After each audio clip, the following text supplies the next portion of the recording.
camera? All set. Okay. Rod, where is Access Theater located and when did it begin? Access Theater is based in Santa Barbara, and it began in 1979 as a project of the City Recreation Department. And since then, we've developed from a recreational program into a community-based theater and a touring project, and are now in our 7th year. Had you had experience dealing with disabled or deaf people or performers before your involvement with Access Theater? My involvement with disabled people before my experience with Access Theater really was based with work I had done with Muskie Association Music Therapy at the Kansas. Worked with different special populations. Had originally hoped to work with senior citizens in music therapy and movement programs. But so I had experience starting back in junior high with special populations. When Access Theater started developing away from Santa Barbara Theater of the Handicapped, how did you come about to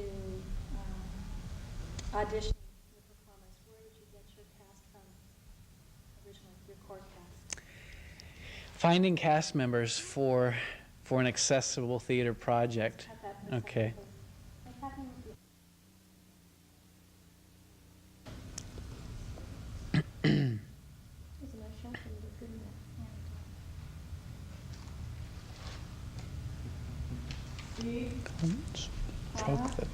Ready? Rod, can you tell me where Access Theater is located and when did it begin? Access Theater is located in Santa Barbara, California, and we began in 1979 as a project of the City Recreation Department, originally called Santa Barbara Theater of the Handicapped, and have since evolved into Access Theater. Why was there a change in the name from Santa Barbara Theater of the Handicapped to Access Theater? As you can imagine, having a name like Santa Barbara Theater of the Handicapped, I have a problem saying that word just right off, just speaking it.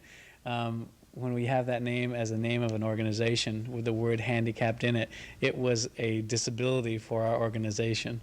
It was a attitudinal barrier. It was a stereo. We were facing that name in our title.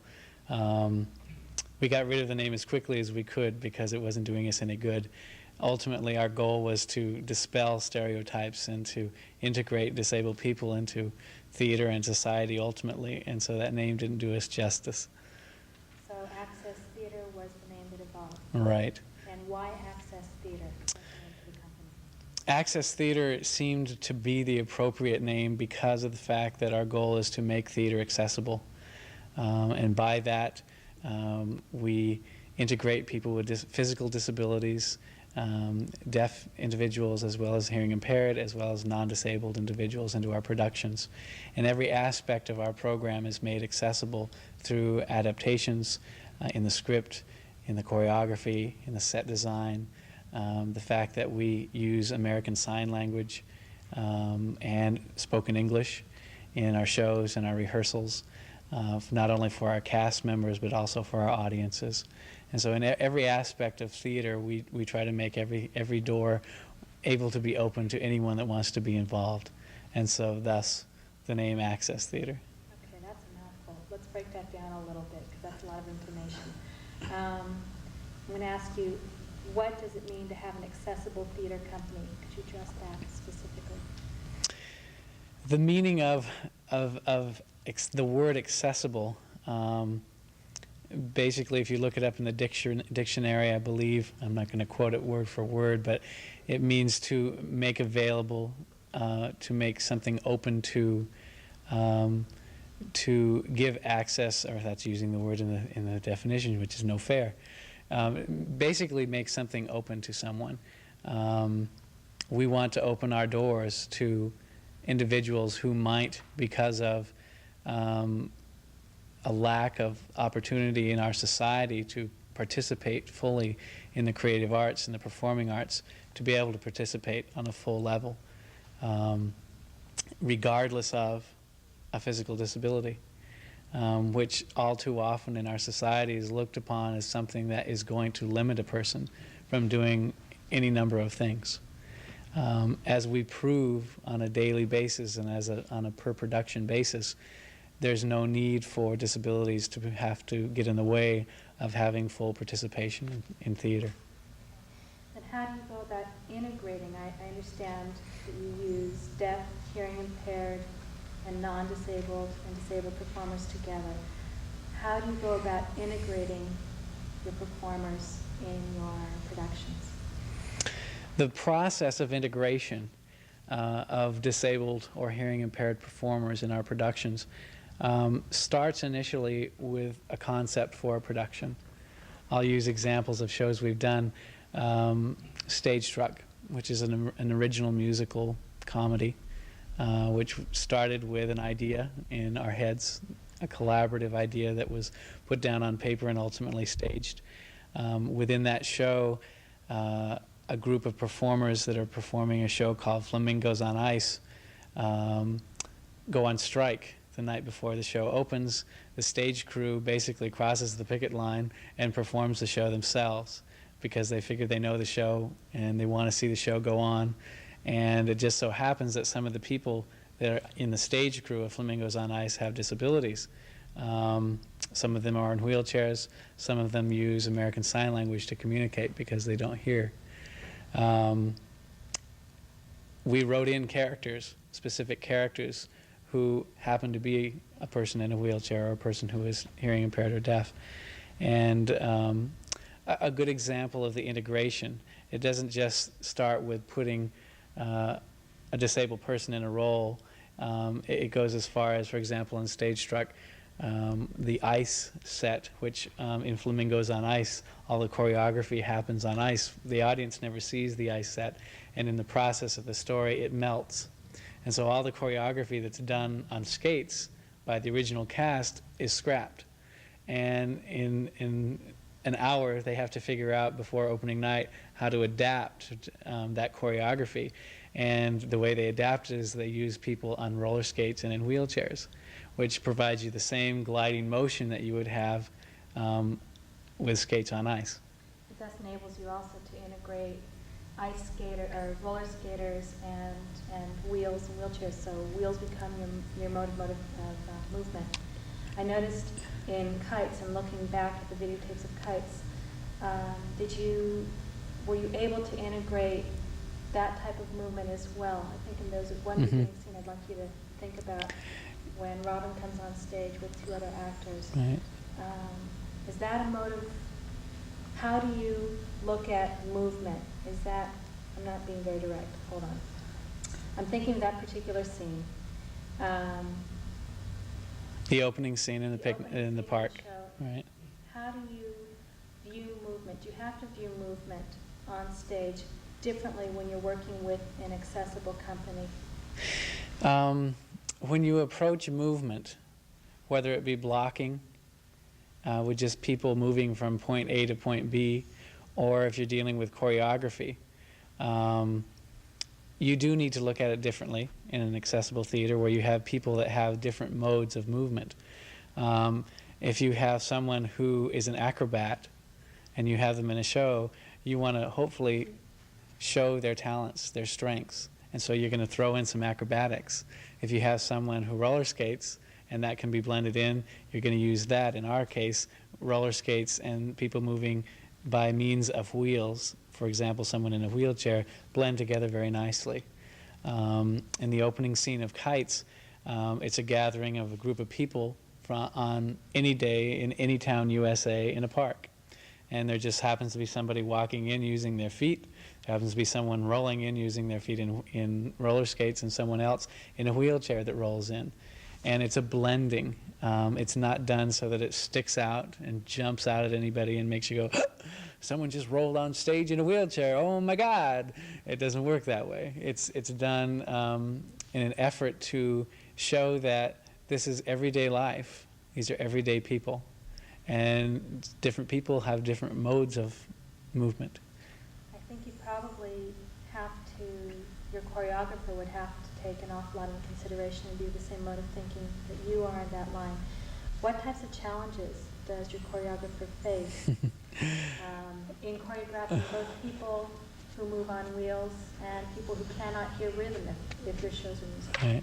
There are many challenges for our choreographer, Peter McCorkle, in designing choreography for our shows.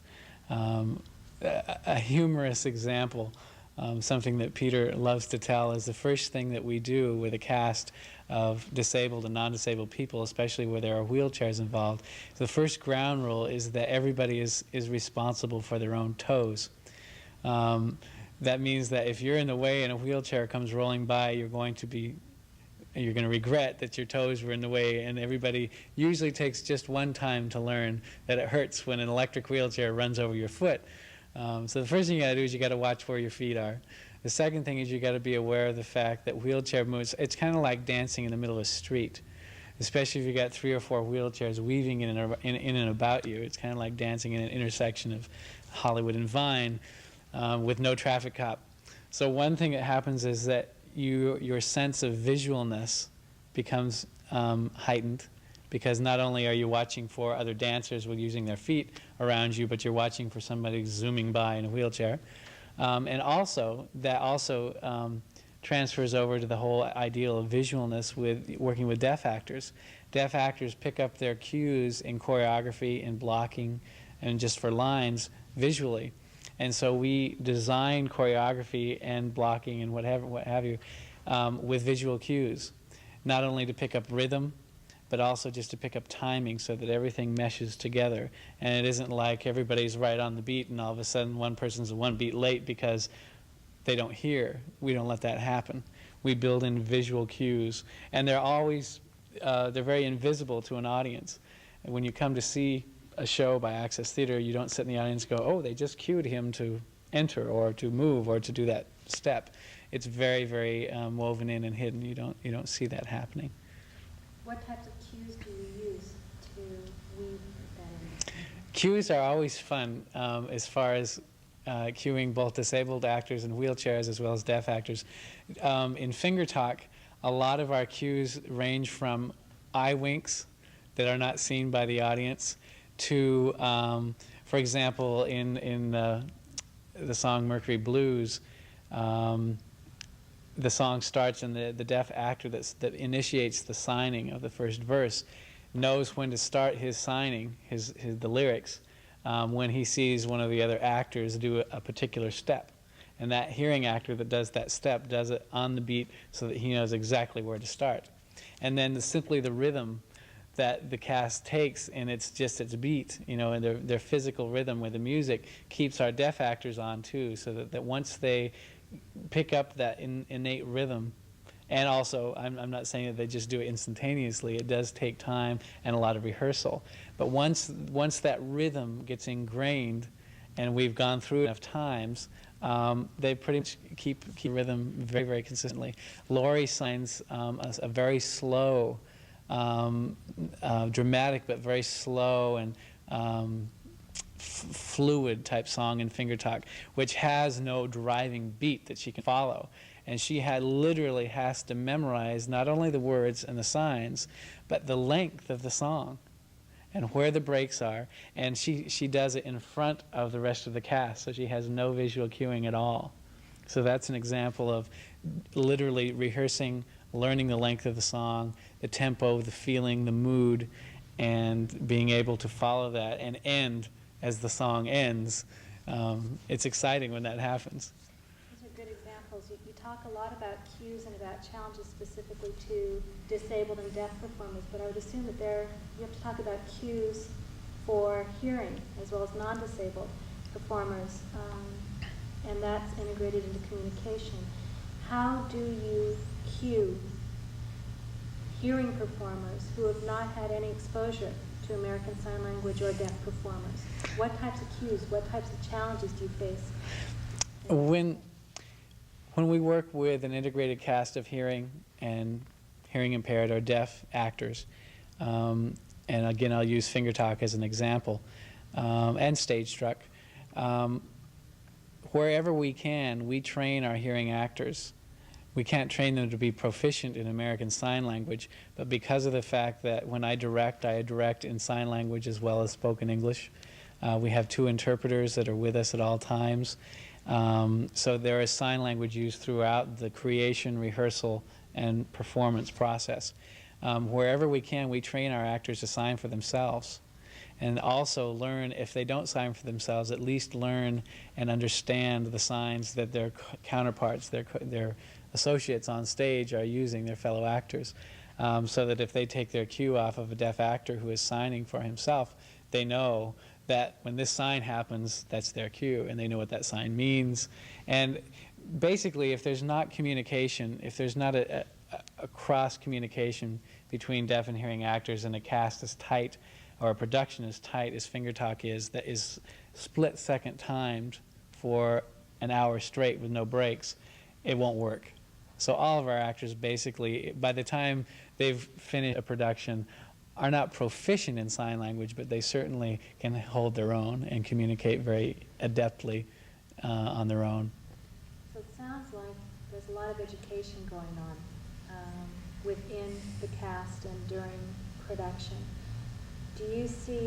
How do you see Access Theater as an educational tool, both for those who are performing as well as for the community outside the audience? Education is so crucial to what we do. We don't just do theater to do theater. There are plenty of other theater companies out there doing theater that we compete with, and also a lot of theaters that we can't compete with on a professional level, that tour the world and make lots of money, or hopefully do. We can't do that, and we're not trying to do that. Education is key to everything we do.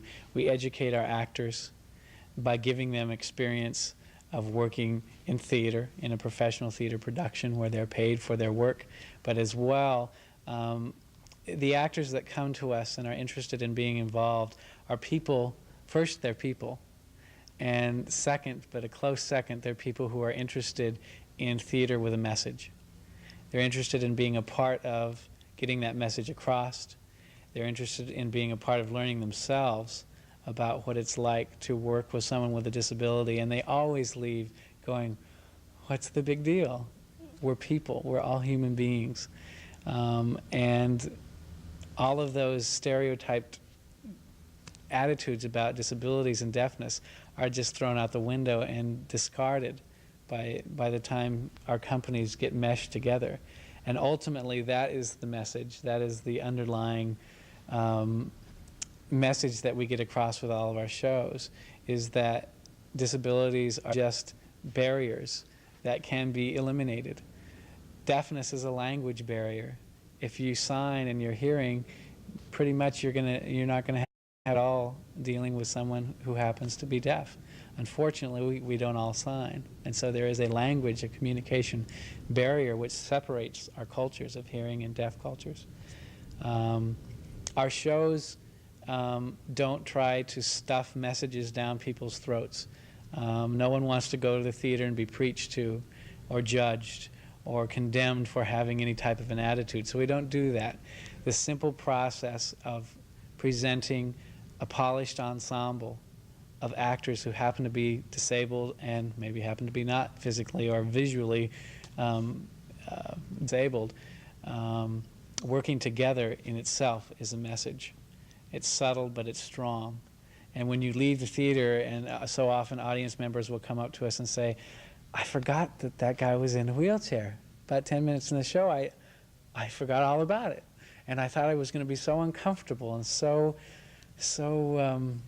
just like, people have said I thought my skin was going to crawl if I had to sit there in that seat for an hour and a half or 2 hours watching people with disabilities on stage in front of me. And yet they always leave going, I was wrong. Why do you think that you've been successful in making that bridge, in touching the audience so they do walk away feeling comfortable? What is it that has made you successful? I think the key to Access Theater's success, and the reason why we're still here after 7 years, which for a nonprofit arts organization that survives on grants and donations is a feat in itself. I think the key is, one, that we do not patronize.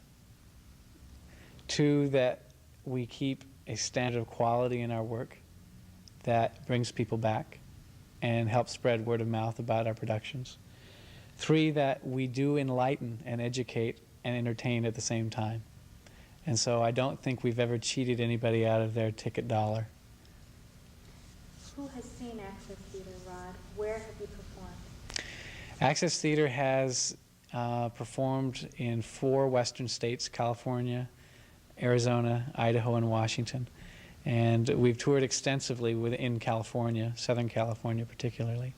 What type of recognition have you received as a professional theater company? The recognition we've received as a professional theater company varies as far as the reputation we have within communities that we've toured to. We often go back with new productions and are asked back. Recently, we received a Princess Grace Foundation Award from the Princess Grace Foundation USA. We were one of 3 dance and theater companies and film institutions in the United States to receive an award in 1985 from the Princess Grace Foundation. And we were presented with the grand award by Frank Sinatra and Princess Stephanie and Prince Albert of Monaco. And that was a great honor for us to be acknowledged by an international foundation, and a foundation that's interested in promoting and supporting young emerging artists as well as organizations that offer quality programs. We were particularly honored due to the fact that we have an accessible program. You found that type of recognition through the Princess Grace Award. Does that give credence to your company? How do people view you now that you've been internationally recognized? Are you still a handicapped theater company? We are looked upon differently, I must say, from some people because of the fact that we've received recognition in national media,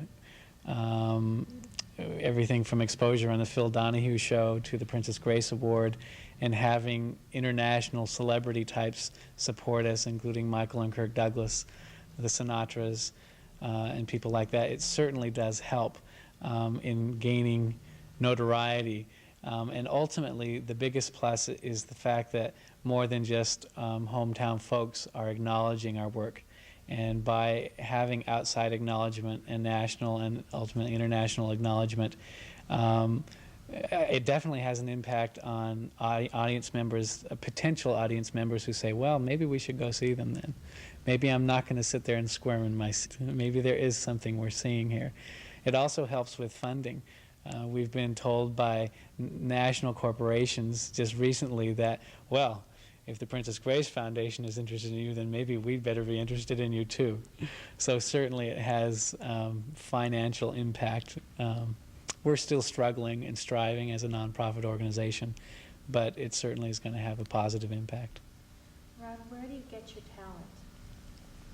We audition performers from all over Southern California for our productions. However, we have used actors from as far away as Texas and New York. We'll go wherever we have to go to find the right people for our productions. We have open auditions, and currently the show we're touring with now has actors in it both from Santa Barbara and the Los Angeles area, the greater Los Angeles area. What show are you touring right now? We are currently touring an original musical drama titled Ollie Ollie Oxenfree.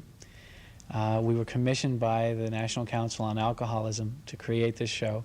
It's a very unique project for Access Theater because we were commissioned to write this production with the specific goal in mind to as an awareness production or project for alcohol and drug abuse with teenagers, and it's touring to secondary schools throughout California.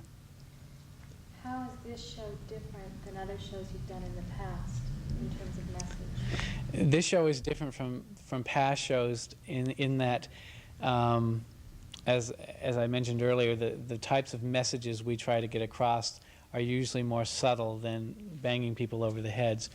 This show doesn't necessarily bang people over the heads, but does very, very aggressively address the issue of alcohol and basically substance abuse with teenagers. It also deals directly with the problems of children of alcoholics, and it deals with those issues in a very realistic, honest way. And so the difference between this and other shows is it's less commercial. It's a short show. It's designed to fit into school schedules. And it's designed to promote a dialogue between young people, their parents, teachers, counselors, so that they can hopefully help affect this massive epidemic proportion problem we have with alcohol and drug abuse. Let's talk a little bit about other shows, message specifically. What was the specific message of Finger Talk? Finger Talk was designed with a number of purposes in mind. The message behind that show really was multifaceted. We didn't have one idea that we said we're going to do this show and this is what the message we want to get across. It did a number of things. First, Finger Talk was a fun show. It's upbeat, it's colorful, it's full of positive, entertaining pieces of material between poetry, short stories, songs, lots of choreography, as well as monologues from 3 of our cast members. It's very fast-paced. There's a lot of visual action, movement, choreography in it. So ultimately, we wanted it to be entertaining and fun. On an educational level, it deals with, the 3 monologues deal with actual experiences of 3 of our actors, 2 of them who happen to be deaf. Laurie Hennessy, who grew up in a hearing family. She talks about what it's like being deaf, growing up in a hearing family.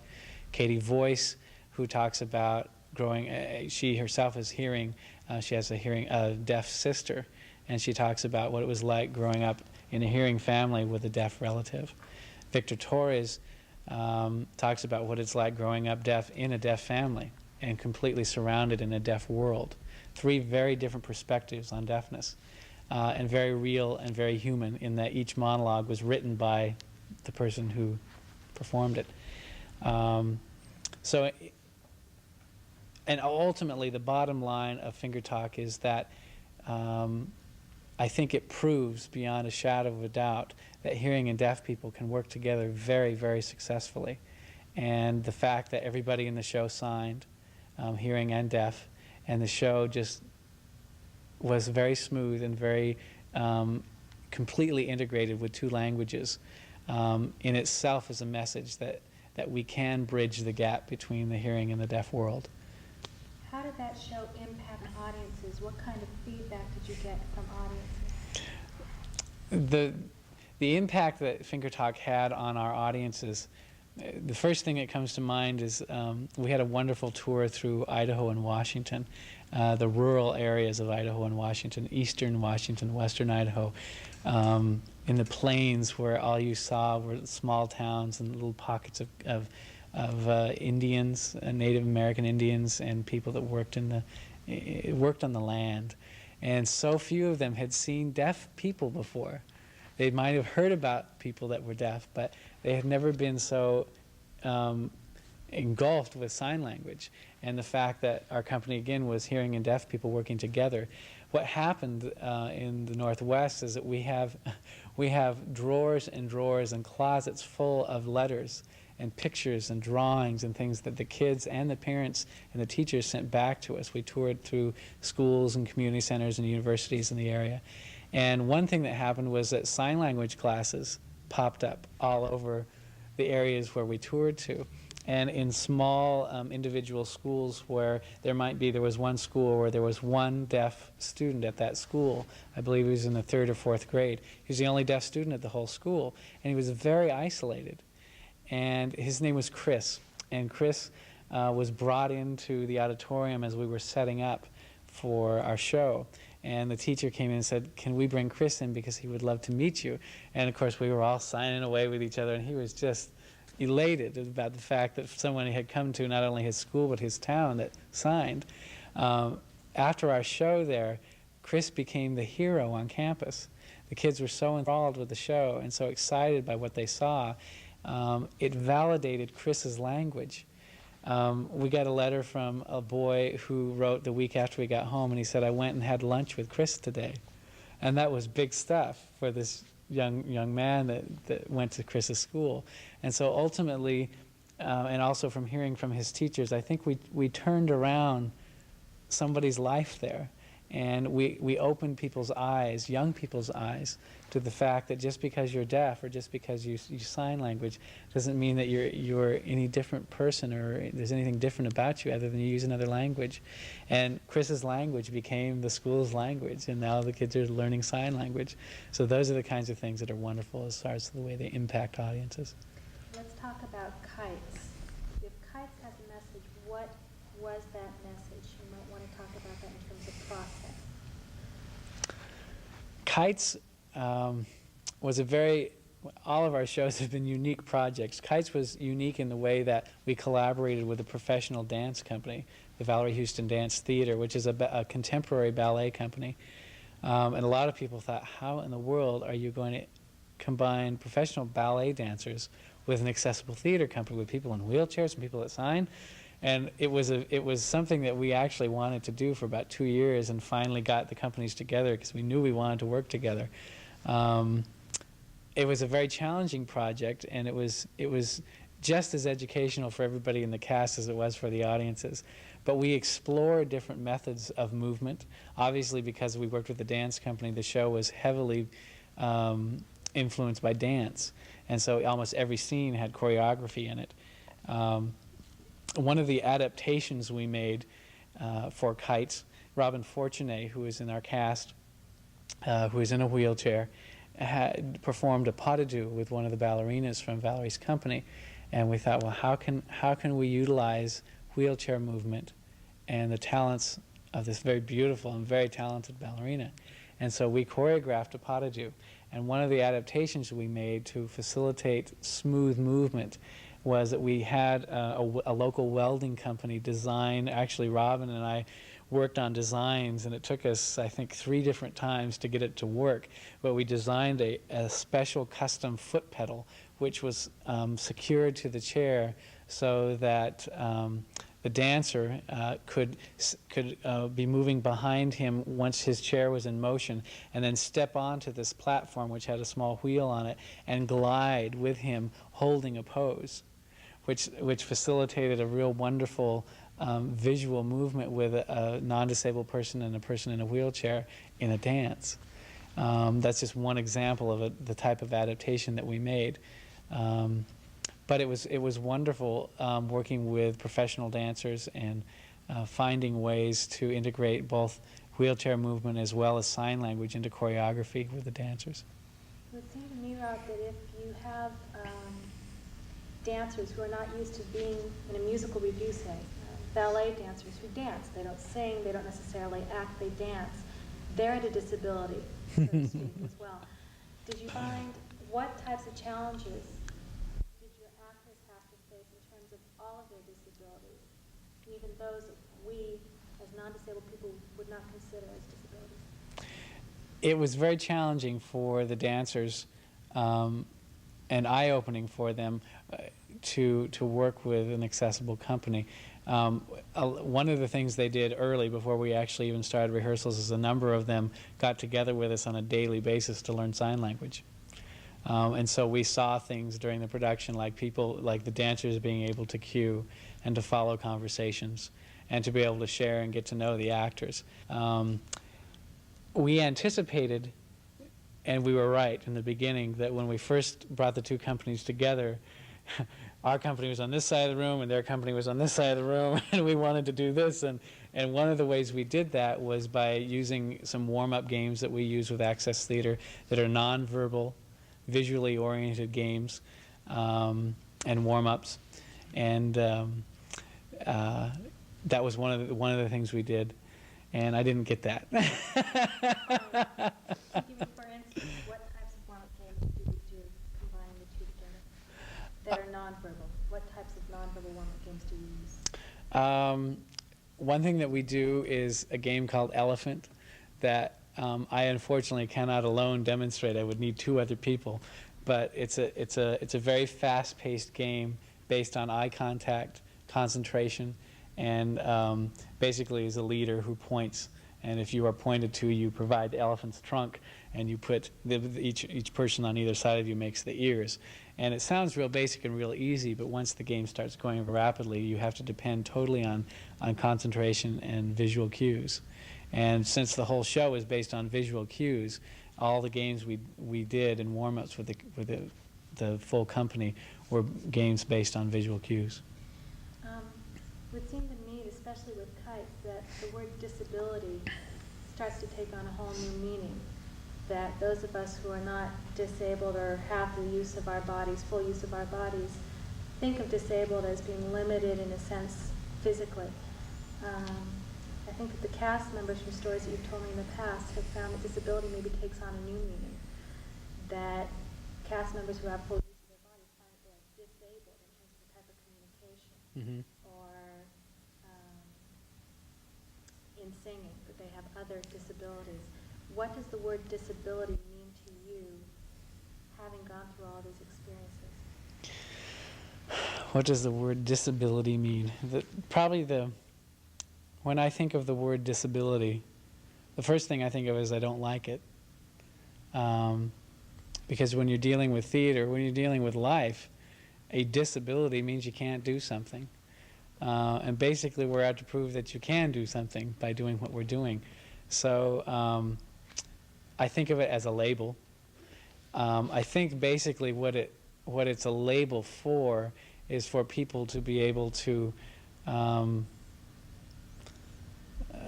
accept the fact that somebody can't do something. I mean, someone in a wheelchair obviously can't get up and just walk if they want to.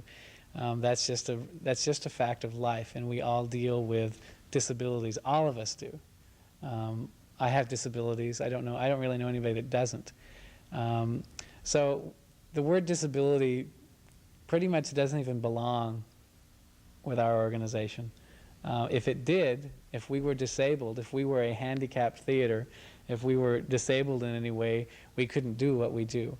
So the word disability represents something that we want to strike, that we want to get rid of, because ability, talent, possibilities, an I can theme is what we're all about. Okay, some people are still going to come to the performance and they're going to see wheelchairs on stage and using sign language, and they're going to say, that's handicapped theater. What makes the difference between handicapped theater and access theater? In my opinion, handicapped theater is a theater that is limited, a theater that when you walk out of it, you're thinking, I just saw handicapped people. And the word handicapped evokes pity, it evokes garbage, as far as I'm concerned, that gets in the way of people seeing people. Handicapped people, a handicapped theater does not allow an audience to leave knowing that they've seen a theater for art's sake. Access theater is a theater of accessibility, of openings, of showing that people can work together successfully regardless of disabilities. So the last thing we want to be is a handicapped theater, even though in reviewers who have had nothing but positive intentions will give us headlines like, handicapped theater opens new play. And we go, oh no, this is not what we want. But it happens. It's a label. Then how do you bridge those labels? How do you try to overcome that? One of the ways we bridge stereotypes and labels like that is by doing public awareness. We can never do enough public awareness. Doing this project right now is a part of public awareness. If we don't talk about the fact, if we don't let people in general talk about the fact that, people with disabilities are just people. First, they are people. Our society has a lot of hang-ups about people who are different, and that's got to be changed, and our theater is helping do that. But at the same time, public awareness, getting people to talk about it. And our actors will tell you how it's affected their own personal lives, as well as how they feel it's affected people with disabilities in general, because they look at our actors differently after they've seen them on stage. Okay, let's go back to the shows one more time. Talking about motivation, where do shows come from? I'm interested in two aspects. Number one, why do you do musical reviews, why do you do the shows that you do as opposed to doing established theatrical Theater pieces.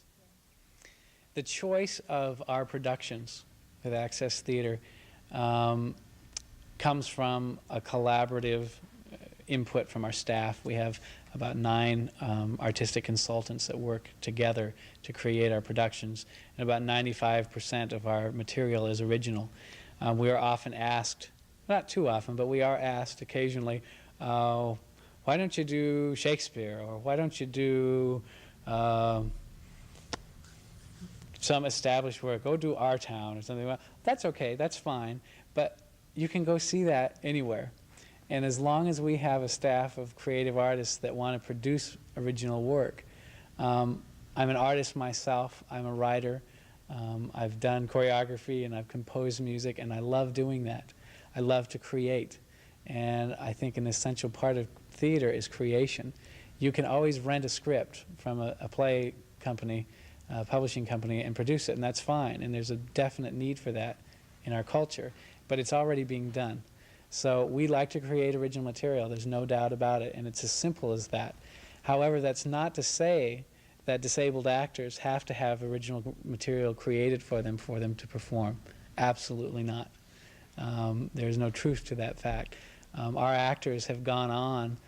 Some of our actors, one of our actors is a regular on Dallas now and happens to play a character who is hearing impaired.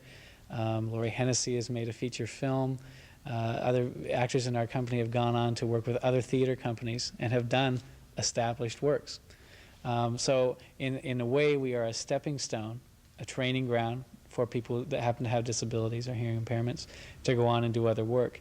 There certainly is plenty of room for actors that happen to have disabilities to do any type of theater. And we're seeing more and more of it. It's slow, but we're seeing more of it in the media. We're seeing more of it in film and television. Not nearly enough. But if you're a talented actor and you happen to be in a wheelchair, that doesn't mean that you can't play a doctor on St. Elsewhere. That doesn't mean you can't play a villain on Hill Street Blues. And I'm not trying to plug NBC. But I do know that NBC has been very good about trying to incorporate disabled actors in their projects. Okay. If you could see Access Theater 5 years down the road, what would you like to envision Access Theater doing? Where will it be? What will it be doing? In 5 years, it's hard to tell exactly where we will be in 5 years, but some of the things that we would like to see happen is we would like to continue touring. We've toured through the western United States. I feel pretty strongly that in 5 years we will have covered more ground than that. Very soon I'll be traveling to Tokyo to meet with a number of organizations in Japan who are interested in accessibility and accessible theater, and we'd love to take a show to Japan. We'd also like to travel east. There are a lot of places. Actually, we have some open invitations in Washington, D.C., up and down the East Coast of places where we could perform, but at the moment we're limited by financial resources, and it takes time to be able to grow into expanding that big. It's definitely a goal, and I think it's a realistic goal for us. We're excited about the fact that we employ our actors, and we certainly will continue that, and hopefully we'll make them be able to pay them on an even better scale than we're paying them now as we grow and expand. So we would like to be touring not only in the California area, but on a national level. If Access Theater has a message, what is that message? If you could say anything to anybody who'd never heard of Access Theater before, what would that message be? Barbara Walters' question.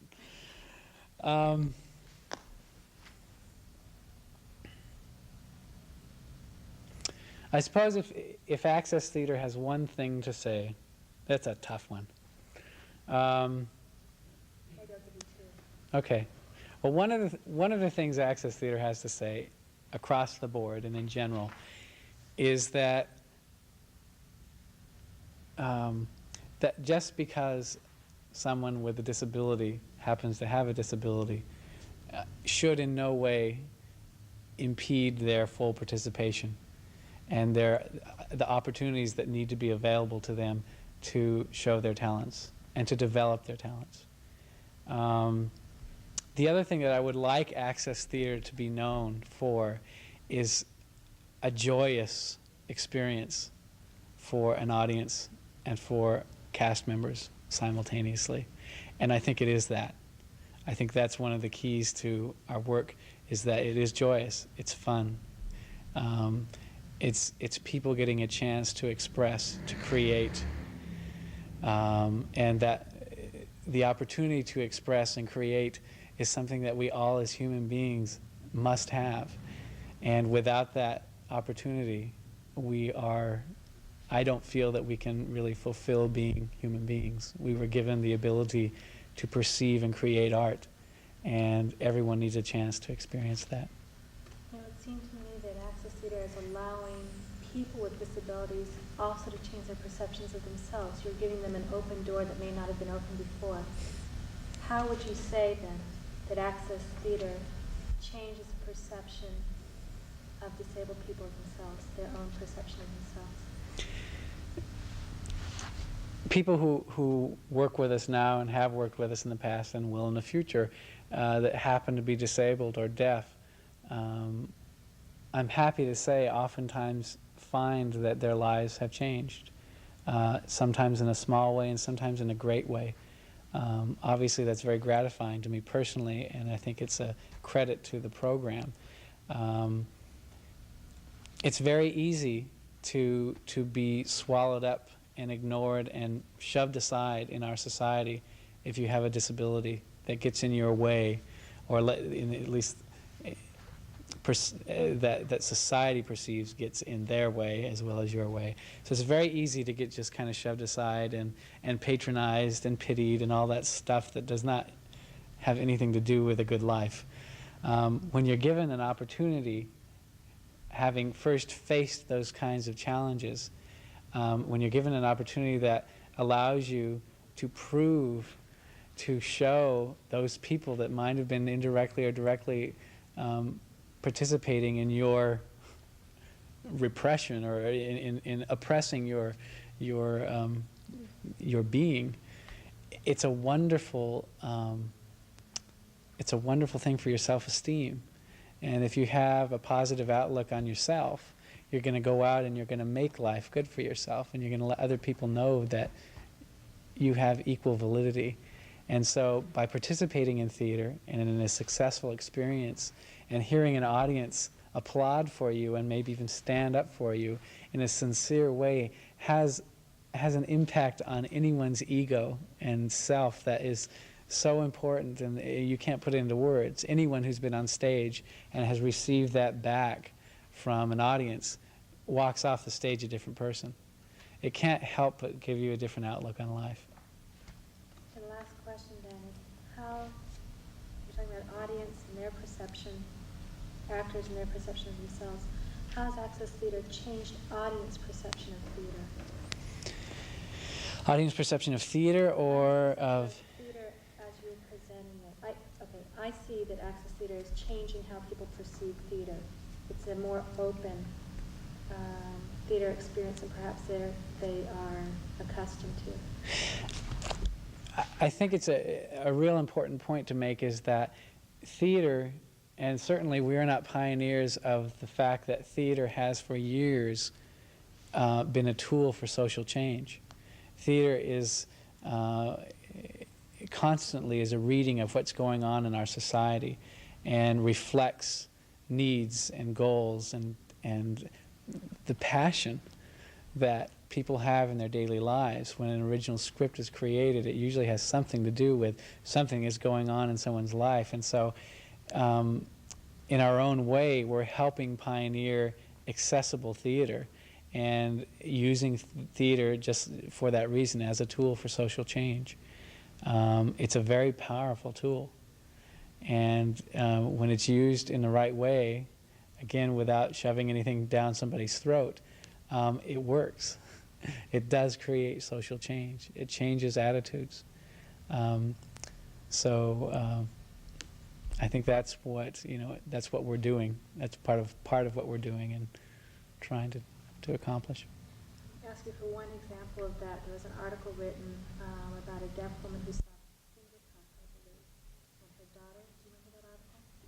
Keep telling me some more. I think it was in Santa Barbara News Press.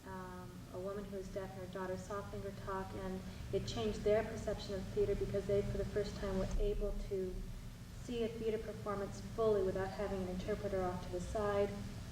They were able to watch the entire production integrated. You had integrated your interpreters shadowing cast members. Do you remember that article? No, I don't. Sorry. Okay. But That's okay. That's okay, because I would have used that as an example, but that's okay. I'm blanking on the article. Okay. So we're gonna cut it Okay. down. Okay.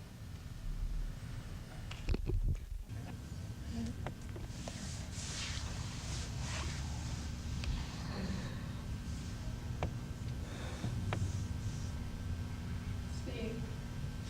Camera. Ready. Okay, Lori, can you please tell me how did you get involved with Access Theater? I can't help I'm laughing. Can you start over again? Okay. Okay, get your giggles out. Finish laughing. Was I funny? What happened? I don't know. Okay, let's try it one more Nothing, time. nothing happened. Okay? Okay, one more time. Okay. Sound?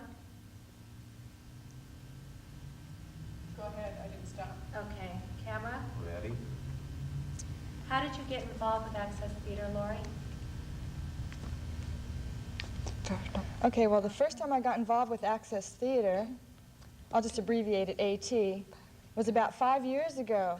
And I was in school, and Rod Latham, he's the director, he came over to my school, and he came in to visit my class, and he gave a little speech about his theater.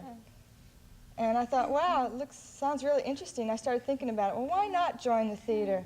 And he said that he never had a deaf performer before, and I thought I would like to be in that show. And it would be a good experience with sign language, too.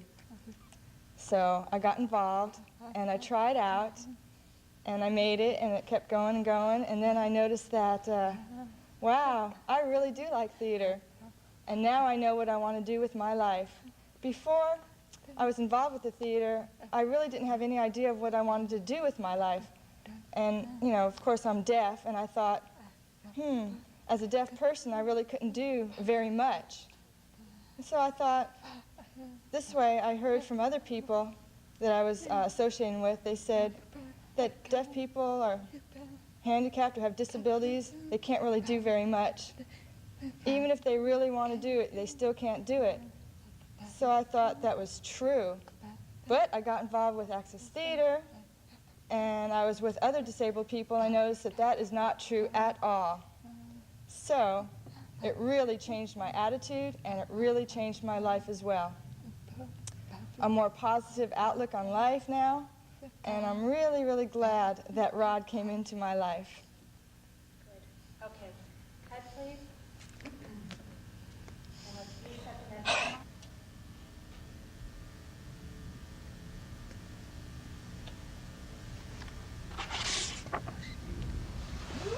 About how many questions do you have? It's going to be about half as long as Rod's was. Yeah. Speed. Camera. Oh, I said it's fine with me. Okay. Lori, when did you become involved with Access Theater? Well, I first got involved with Access Theater, I'll abbreviate it AT, about 5 years ago. When Rod Latham, he's the director of Access Theater, came in to my school to visit my class, and he gave a lecture about his theater group. And I was really fascinated and interested in his lecture. And he said that he never had a deaf performer before, and so he would like to use sign language in his next show. So I started thinking about it, and I thought, why not audition? So I was kind of curious, and well, it might really make an impact on me, so I went ahead, and I did try out, and I made it in the play, and I learned quite a bit. I started interacting with other disabled people, and it really changed my life. Before, I thought, as a deaf person, I couldn't do very much because I'm deaf. And that's what I heard from other people. they gave me the wrong ideas. So the theater taught me that I could do anything that I want to do. It doesn't matter if you're disabled or not. So I'm really, really glad that I got involved because it changed my life and my attitude as well. How old were you when you got involved, Lori? I was 15 years old. So what type of a school were you going to? Was it a regular public school or was it a deaf school? A regular school with a deaf program in it. Did that mean that you had interpreters in your classes? What? Yes, that is correct. Okay. Also, we had a classroom for the hearing impaired students. Just if they needed extra help with their classes, like with their homework or something like that, if they didn't understand something in their regular classes, we'd have a special teacher to help us. Okay. Pause. Pause. We're getting the question and the answers. Right. Okay. So those are, we can't use them. Yeah. Did you pause? When we come. What? I don't understand what that's you okay. said. Okay. I guess it's not necessary. When we come back with the answer, we need to restate the question like Rod was doing. Another point. Yeah, okay. Okay. On the shot here, this definitely shows, before when we had the two of them, they were together. Yeah. This shot does not come out like we're just focusing in on her and she's next to her still.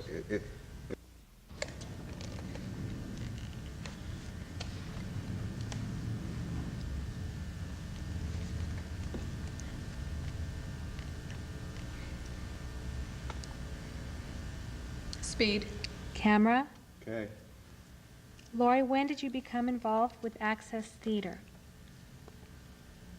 Well, I got involved in the theater, Access Theater, I'll abbreviate it as AT, about 5 years ago when Rod Latham came to visit my school. Actually, he came to visit my classroom, and he gave a speech about his theater group. And he didn't discriminate against disabled people. And he's never had a deaf person in his theater before, so he thought that, Okay, cut. Yeah. cut Fran. Okay. I got is all that, tongue-tied. Okay, was that you or was that through signing?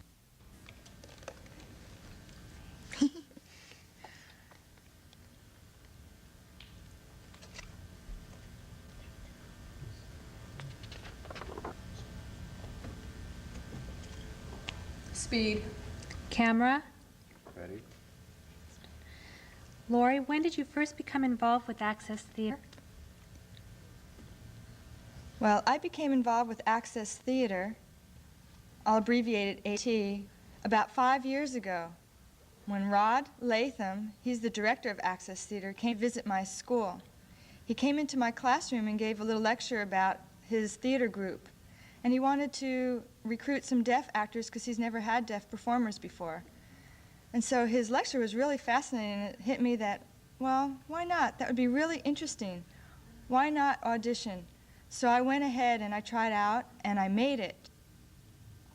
It really changed my life quite a bit because before that I thought I was a deaf person. I really couldn't do very many things that I would have liked to do. And people always would tell me that because I'm deaf, I can't do many things. The same with other disabilities, people in wheelchairs, people who are blind, etc. So that theater group really changed my outlook and my attitudes about all kinds of disabilities. And it really changed my attitude and made my life more positive, more enthusiastic about my future and my plans and what I wanted to do with my life. Lori, had you ever been involved with theater before you got involved with Access Theater? No, I had no previous experience related to theater at all. I understand that when you were at school, you were in a class, in a theater class, where your teacher has a special story about that class.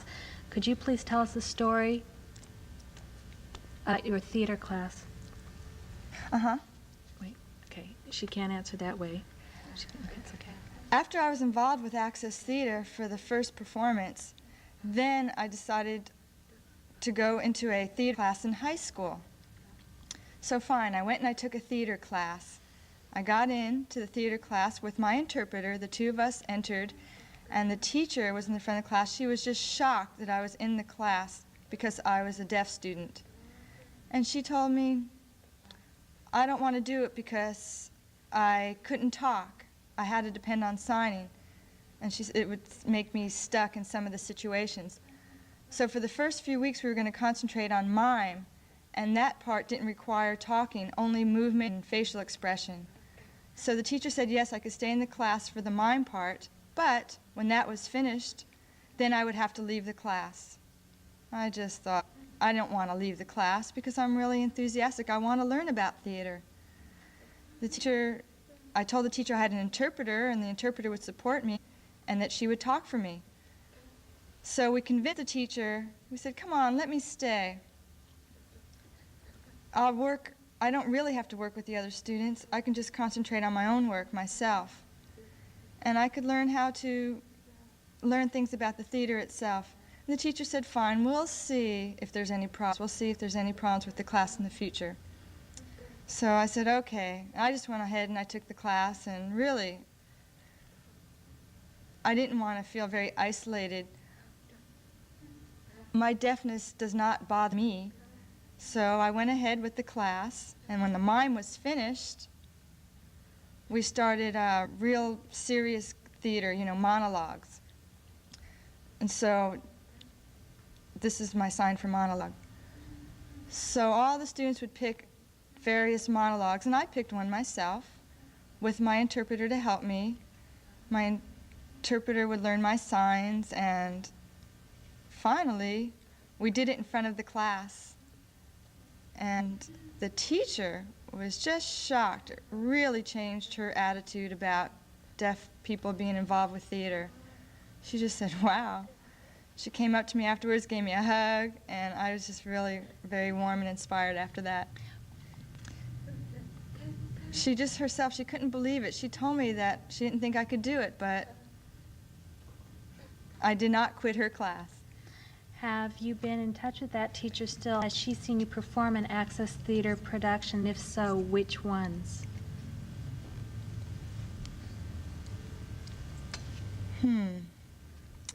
Well, I did keep in touch with her for the rest of my high school years. We became very comfortable with each other, very friendly. Excuse me, cut that for one more time. Lori, can you re-answer the question, re-ask the question? It's okay, it's okay. I'll ask it one more time. And for instance, if I say to you, which productions has your teacher seen you in? I'd like you to say, yes, that teacher has seen me in other productions such as. No, what? The teacher has seen me. She doesn't need to say the yes. Right. 'Cause you're The not- teacher has seen me in other productions. Okay. Like, Or I have kept in contact with this teacher and she has seen me in other productions. Does she understand the question? Yeah? Okay, one more time. Okay. I'll ask the question. Okay. Lori, has that teacher seen you in productions since you were in her class? And which productions has she seen you in? That theater teacher is one of the most busiest teachers in school. She's always involved in some kind of play. Also, she sews costumes for the high school production. She's very busy. So really, she didn't have very much time to see me in a show with Access Theater.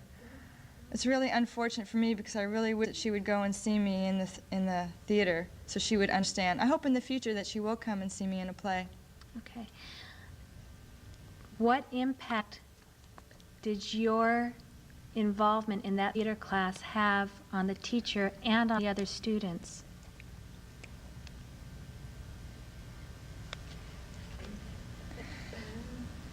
The impact on my involvement with Access Theater excuse me, can we do it over again? Yeah. The impact on the teacher and the students in my theater class when I was involved with Access Theater was very positive. They thought it was wonderful for me to be involved in theater and just to advance. How did it change their perceptions of you, a deaf person, as a performer? The perception of the students and the teacher really changed to become more positive. They looked at me as an equal to all of them. We were all equal. They weren't above me. They noticed that I could do my own way. All the same. We're all different, yet we're all the same. We have the same ambitions, the same interests. We all were interested in theater. What type of a school did you go to, Lori? Was it a deaf school or was it a public school, a regular public school?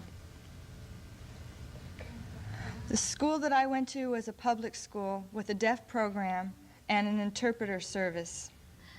Since you became involved with the theater class, how did your involvement affect other deaf students at the school? Did they become involved also?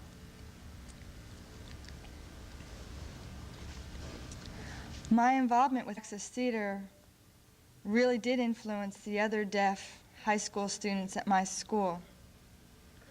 They looked at me, they looked up to me and they went, "Wow, you're really involved with Access Theater." It seemed like they were all very proud of deaf culture, and they liked to see other deaf people get involved.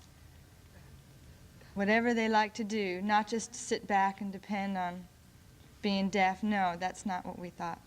Okay, let's talk a little bit about Finger Talk, the show. What was your favorite scene in Finger Talk, Lori?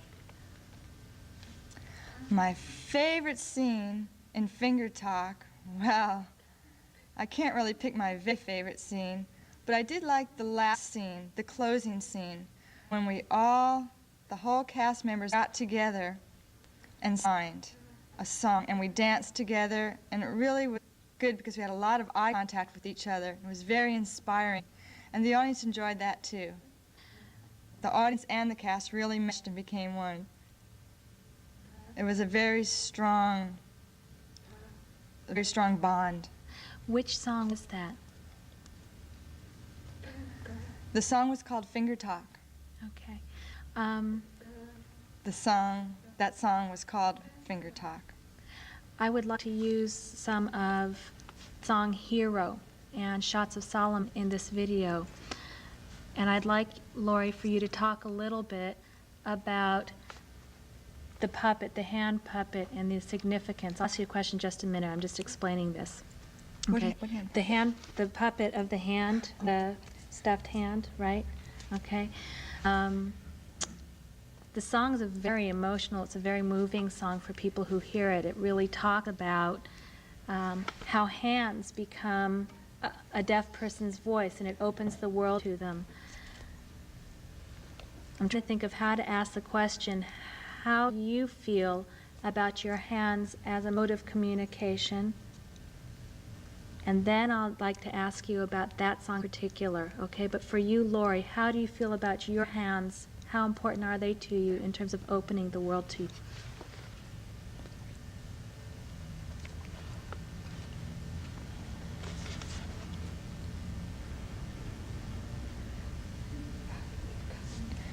In the song Finger Talk, we do talk about hands, how very, very important hands are to deaf people.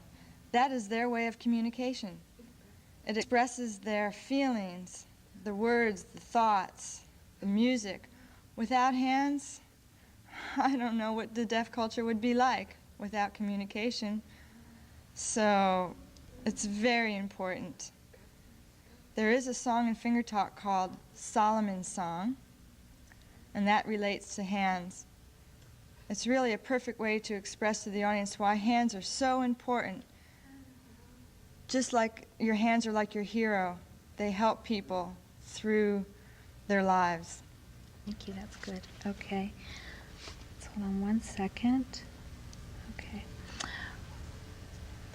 What type of an impact does she feel that Access Theater is making on hearing audiences in relation to the deaf world, in relation to signing and becoming?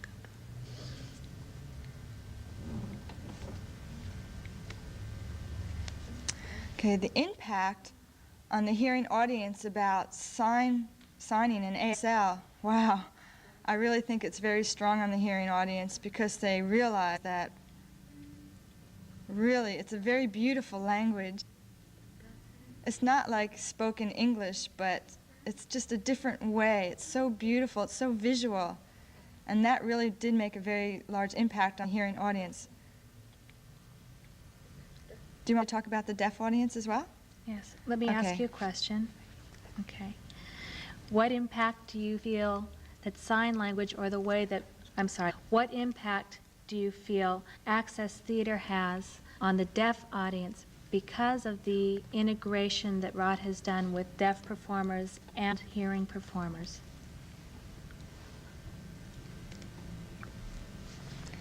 The impact on the deaf audience about sign language or ASL on the stage is that there's a signing right on the stage. The actors are using it, or we use a shadow interpreter on the stage. That means they just follow the actor around. Okay. So how does that change the perception of a deaf audience? How do they see performance differently than if it was a regular stage performance without interpretation?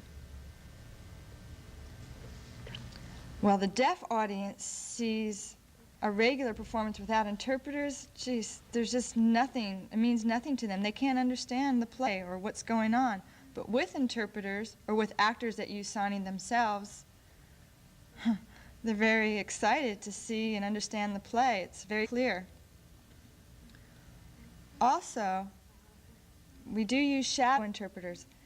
That means the interpreter is on the stage, not on the end, but right in the middle of the stage with the actors, following the actors wherever they move so that the deaf audience can look at the interpreter and the action of the actor at the same time, as opposed to having to watch the side of the stage and the middle of the stage going back and forth. You could see the action at the same time. So really that does have an impact on the deaf audience, having the interpreter right on the stage and the actors using sign language as well. That was a good definition, but Lori, could you, when you answer, please look at Fran? That'll help us, because I'd like to see your whole face, okay? I like that very much because it talks about what happens in Access Theater and on stage. How about within company, Lori? What kind of challenges did you face working with other performers who were disabled or hearing performers?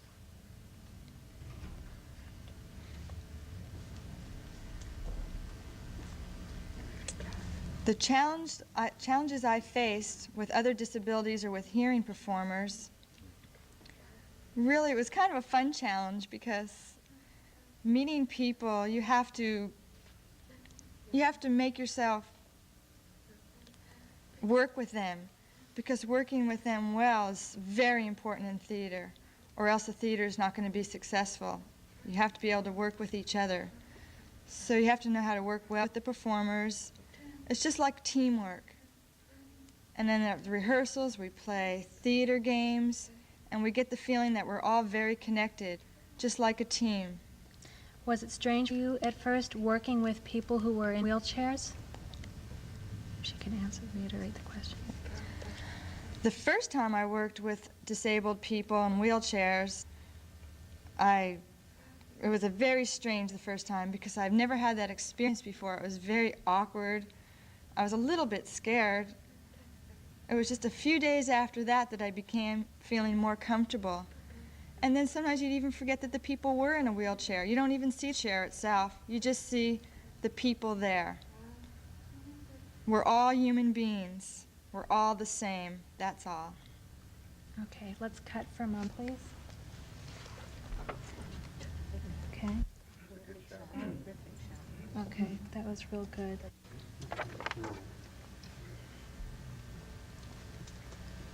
Speed. Camera? Ready. Okay. Lori, how, sorry, one more time.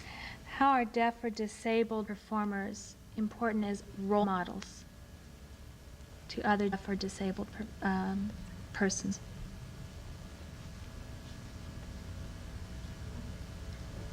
I think it's important to have a role model for deaf or any other disability or any other minority group. For example, if there's a black group and they're watching TV and there's no other black people on TV, they feel kind of isolated. They feel that they're not good enough to be on TV. But now they have the Bill Cosby show on TV. And wow, and it's a very famous show, and it's he's one of those guys on TV. And now I could see the black minority as looking up to Bill Cosby as their role model. It's really just an example. It's the same thing with deaf people. They look to Phyllis Freilick. You know, maybe that would be a role model. She was in Children of a Lesser God on Broadway. So I think really it's important to have role models. Somebody to look up to, and then other people can say, hey, I can do that just like that person, and then get the ball going. So how do you feel that Access Theater has influenced your life the most?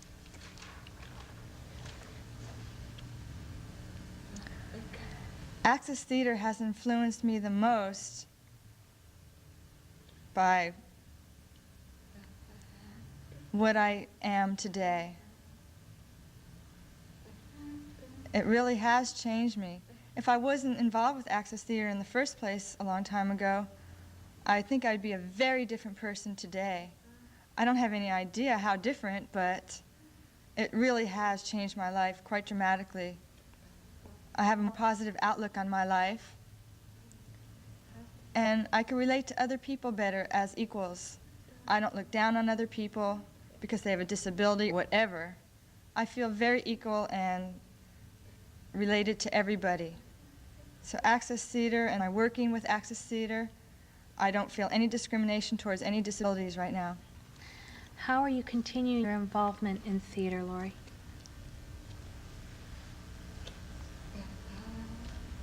Right now, I am very enthusiastic about continuing in theater, but right for this moment, I'm going to Cal State University at Northridge, CSUN. This is my second year right now, and I'm very busy. I don't have a very lot of time for theater, and I don't live in Santa Barbara anymore. I live down in Los Angeles area, so I'm hoping that I can take a break from school or whatever, I could finish school, and then get involved with the theater again and just keep on going with it. Maybe the NTD, the National Theater of the Deaf, might be a possibility, or some other group, maybe. I just love to stick with the theater. Or maybe I'll be involved in a TV movie or something like that. What other experiences have you had in acting as a result of Access Theater? Besides Access Theater, I was involved in one movie. It was a very good experience for me because it was very different being involved with a movie and being involved with theater. Very different. Theater, you get more close to the people that you're working with because you're with them for a longer time, but the movie was very short. It was hard to get to know the people there. It seemed very awkward, but with the theater, you just feel more connected working with everybody. The movie was a good experience for me, and I didn't mind it. And I wouldn't mind being involved with another movie, but it was very, very different kind of acting. The two are very separate and very different. If you feel that Access Theater has a message, Lori, what message is it?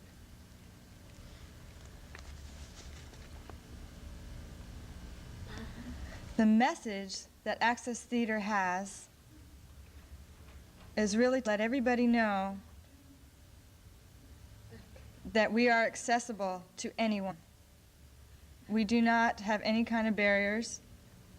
We are open, we're an open door for any kind of opportunity for any kind of person.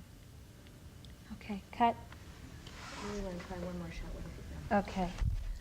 Non-handicapped people look up and say, oh, before maybe I was uncomfortable and would look away, and now I feel like there's a connection. It's okay, You're doing great. You didn't even have to ask her anything, just tell her to go.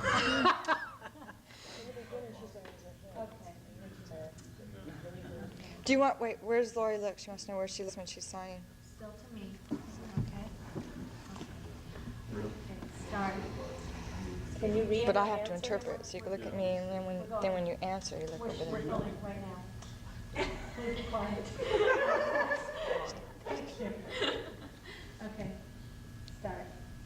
Why is it important to have role models, Lori, for deaf and disabled people, both for those who are deaf and disabled, as well as for those who are hearing and non-disabled?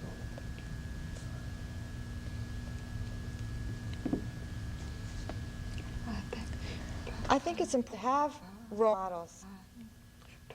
There are two reasons. The first being somebody to look up to. For example, if I was deaf and I saw a deaf actor on the stage or something else, I think, wow, I'd really look up to that person. I feel very proud to be able to look up and to know that I am the same. The second reason being non-deaf or disabled people would look up to somebody who was deaf or disabled on the stage and kind of get shocked and think, wow, we are equal. So those are the two important reasons to have a role model. Okay. It's too short. Rob?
Speed.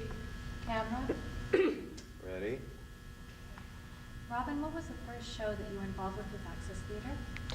Well, I was originally encouraged to audition for the play Stage Struck, but then I couldn't participate due to obligations, so I originally started with that theater with Kites. Okay, let's try that one more time. And if you could reiterate the first show that I was involved in Access Theater was Cuts, and you could say, Okay, okay? Put the question in it. put the question first. I knew I was going to mess that up. Okay, Tim has lost it. Okay, ready? Camera? Ready. Okay. Robin, what was the first show that you were involved in with Access Theater? Well, the first show was Kites, although I had auditioned for a previous play. Why are Try you that one shaking more your head? time. We're going to try that one more time. You didn't include the question in your answer again. It'd be, say, the first show that I was involved in. Okay, the At least first stayed show the that I way was... that I stayed. Okay. That's good. Okay. And John, I want you to move in on him when he gives his answer. Okay, we're getting a shadow of the mic. Okay. Can you say a few words, please? A few words, please. We do have a shadow of the mic of the mic. Yeah. Yeah, we have a shadow of the mic. Okay, now it's better. Okay, let's keep, yeah, John, Yes. that's as far as you're going to be, because Okay. otherwise we're getting the mic. As soon as he starts to talk, as he's talking, I'm coming in. Right. We don't know if you have a loud enough. Well, okay, Robin, you can talk a little bit, say something. Something. Can you hear me waving that thing around up Yeah, there? don't look up at the mic, talk to me as if you're really talking to me. All right, I'm really talking to you this time. Okay, where are you from, Robin? From Santa Barbara. Is that where you grew up?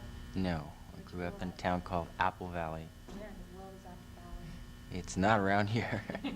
Okay. Far, far away. How are you guys reading that Bible?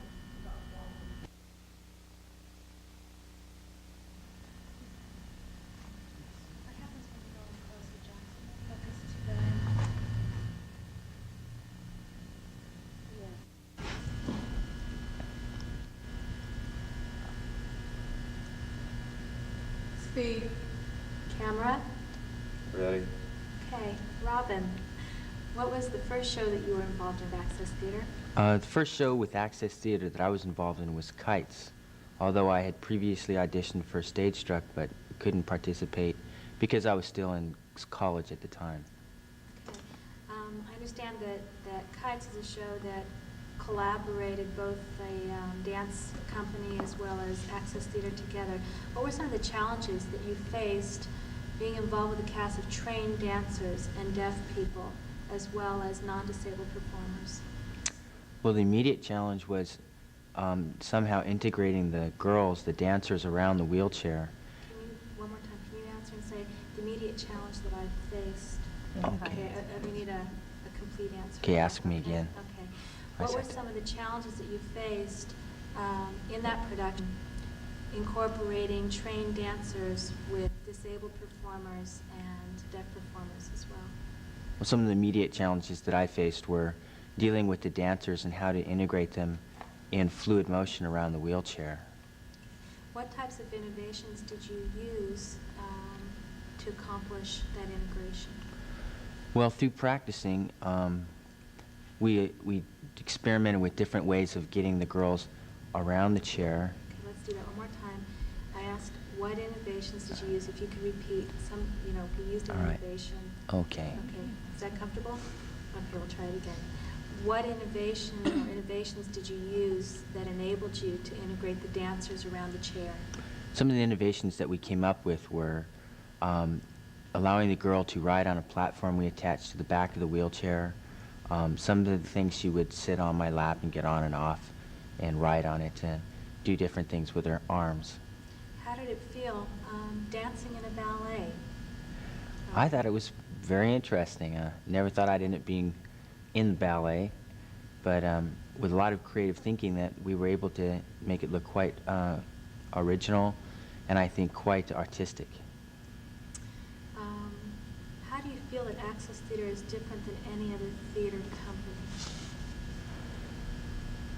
I think that it concentrates on elevating, Access Theater. I think that Access Theater is unique in that it concentrates on elevating actors to a performance level and not really accommodating them into a theater scenario.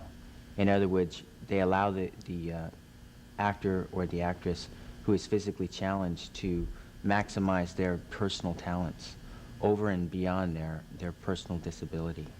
And what was your motivation to become involved with the company? That's an interesting story. I was motivated to become involved with the theater because of a friend of mine. His name is Marty Ross. He and I used to sing along on this bus. He was a bus driver, and he said, "You should become involved in Access Theater." And I said, "Well, I'm not interested in any of that. I think that's patronizing." He goes, "Oh, no, it's not. Because you should come and audition for this play called Stage Struck." And I said, "Well, okay." And so I went and auditioned, and I was very much surprised that it seemed really formal, and I wasn't prepared to do anything. So I sang Rod Latham, the director, Happy Birthday, and he thought that was pretty amusing. So he wanted me to be in the play, and I said, "Well, I can't give you the commitment that you need at this time because I was in school." So a year passed, and he created the play called Kites and called me up and said, "Well, would you like to participate in this?" And so I said, "Okay." And then ensued my experience with Access Theater, and it was one of the most exciting experiences of my life. How do you feel that experience has impacted on your life and in the way in which you perceive yourself? Well, after having an accident and becoming paralyzed, it never occurred to me that I could even participate in something like this, becoming an actor on the stage. So it has taught me, it has made me become a lot more aware of the abilities that people can have over and beyond a challenge. I mean, there are no limitations. I'm sorry, that was a wonderful answer, but Becky can't move. Okay? You're picking up some noise there. Okay, we're going to ask that again. That was wonderful. I'm feeling like I should back off and show the chair again once or twice, or I don't know if I got enough of it at the beginning. Sure. You can just fuller shots, whatever you feel is appropriate. I mean, maybe in between. Okay. Take a break for a second.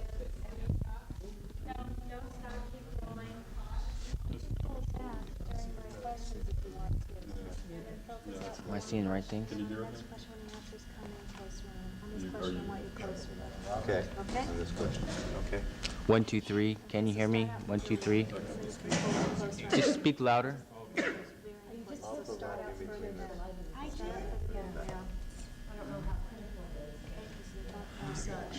Jim, okay? Let's see. Not quite that far, John. There you go. Okay? How you doing? You okay? You ready? No, I just hit the lights by accident, and I don't know. I think we're probably okay. Lights are okay, except that now we have the mic in the shot. In terms of shadow.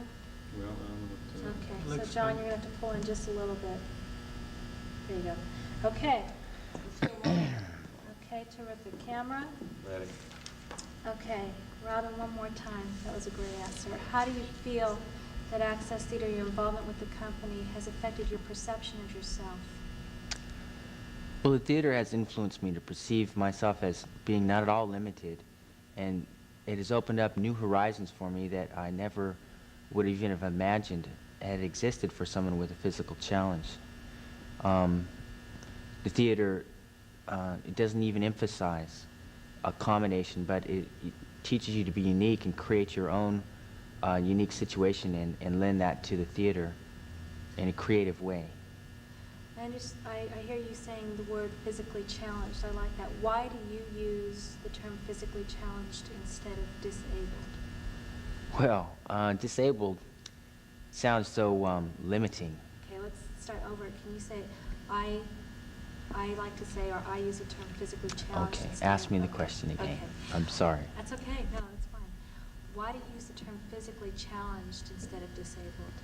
Well, I prefer to use physically challenged because I find disabled, it's just a negative word. It's focusing on the negative and what one can't do rather than what the disability really is. It's just a challenge. And we all have disabilities of different sorts. But a physical disability is just more visible.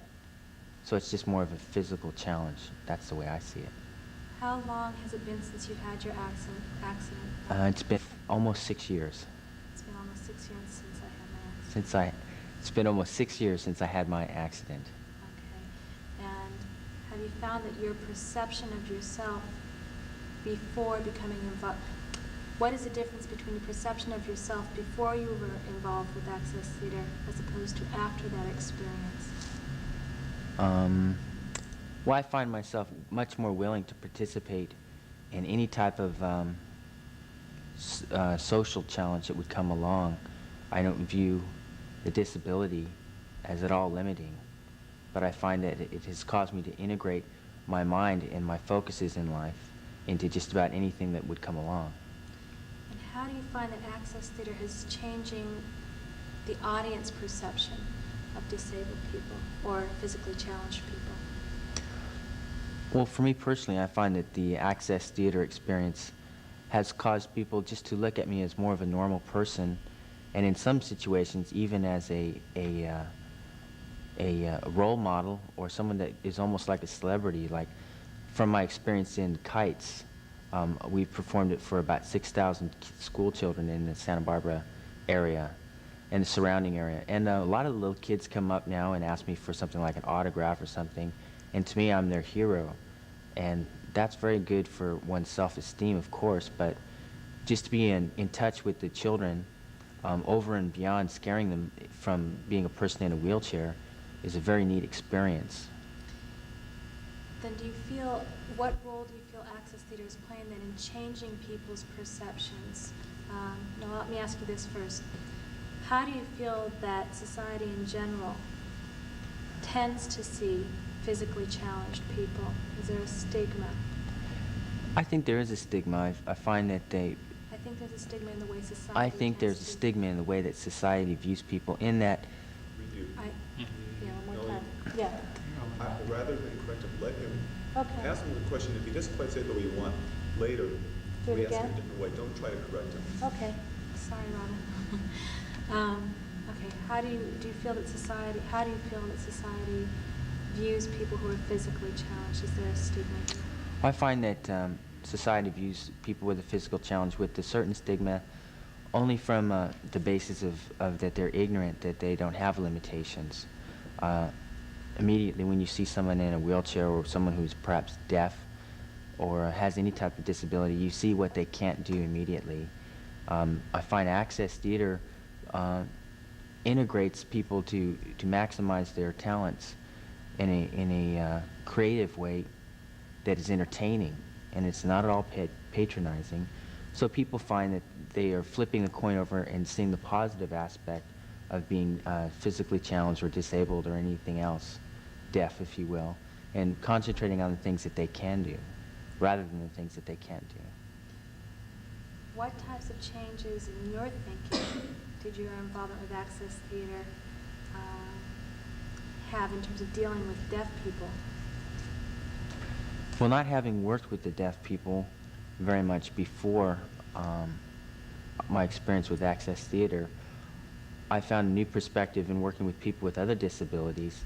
A lot of times people with disabilities find that they concentrate only on their own physical challenges or emotional challenge, but finding a different perspective and working with people with other disabilities causes you to be more creative in your everyday life and thinking, well, how would a deaf person get around in this situation? I find barriers as the biggest challenge for me, whereas deaf people find just communications. So it was real interesting to work with the deaf people and learn the sign language and find the artistic form in that alone. What types of barriers did you or do you encounter, Robin?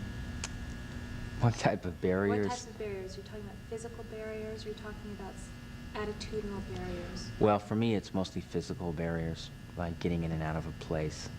But I would find, from my experience with Access Theater, that deaf people would have a lot of barriers just in communications, and that never really occurred to me, because a person could be walking down the street and you could wave to them, and they don't wave back, and you think, well, that was silly, but they didn't even see you or they didn't hear you, and their barriers aren't visible, whereas a physical barrier for a person in a wheelchair, people can see, well, that person definitely has a problem, whereas a deaf person, you can't find out whether they're deaf, excuse me, unless they tell you they are.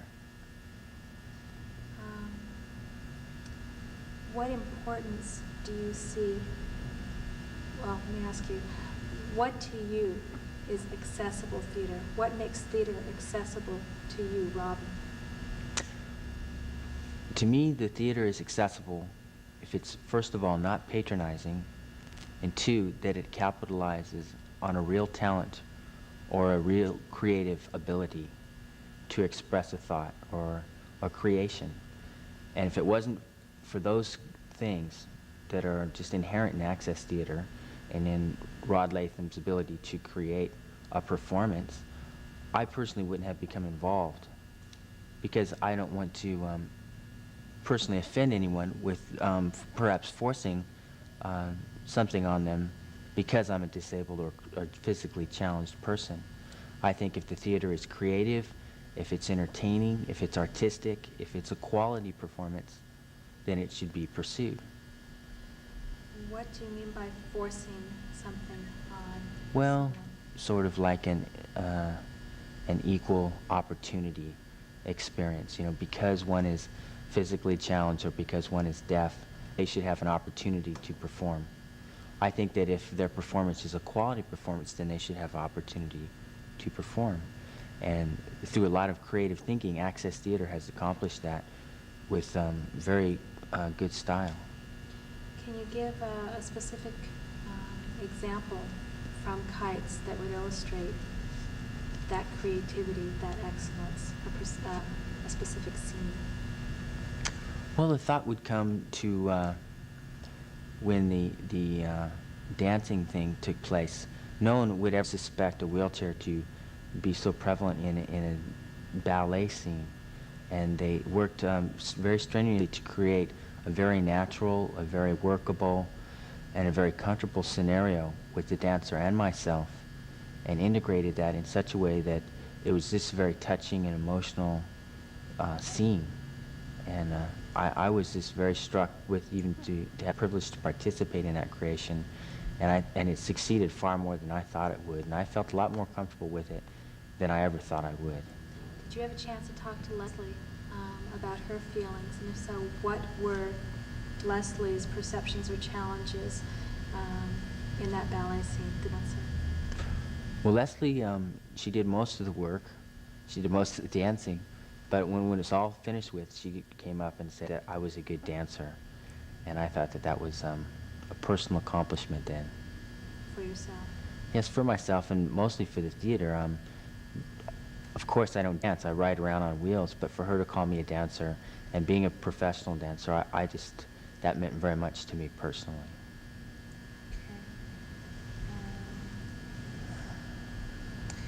Okay. How do you feel that Access Theater is affecting how people perceive handicaps? That's a stereotypical word that we see. Do you believe that it's making changes in how people perceive physical challenges, people who have disabilities? I feel that it's expressing a new creation, a newfound talent that was otherwise perhaps being passed over in the past. When someone undergoes any type of limitation that is out of the norm, out of the normal segment of society, be it deafness or a physical challenge, those people, because of their extreme experiences, have a lot of character-building qualities. And I think that they're capitalized on in a theater scenario or a creation in a theater. And a lot of times perhaps people wouldn't be able to share those experiences if it wasn't for Access Theater. Terrific. Okay. Cut. Right now.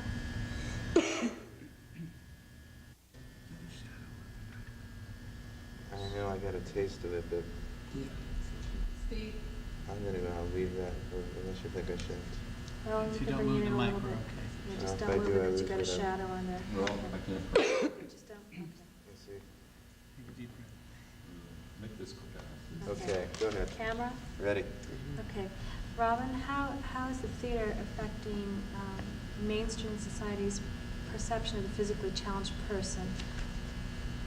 I think the theater affects the mainstreaming of physically challenged people, perhaps in wheelchairs or otherwise, by opening up people's minds who see the theater, who see people doing things that they wouldn't otherwise expect those people to be doing. And this integrates their thought and teaches them to accept people on their terms of what they can do rather than what they cannot do. And perhaps in the employment area or just accepting people socially. They think, well, if that person can get up there and that, so I wouldn't even be that person, and they're a perfectly able-bodied person. The theater is otherwise creating people with new thoughts and opening their minds up to what the people can really do. Okay, and Robin, if you think, if you can, if Access Theater has any message, a particular message, what would that message be in your mind? The number one message that Access Theater would have in my mind is it concentrates on things that can be done in a professional way, in a classy way, if you will, in a way that it's not degrading or patronizing, in a way it's almost honoring that the theater would pursue these ends, in that, well, that's not really answering the question the way I want. Access Theater, I think, is concentrating on opening up new untapped talents that are otherwise just being passed by. Okay, terrific. Cut. Thank you.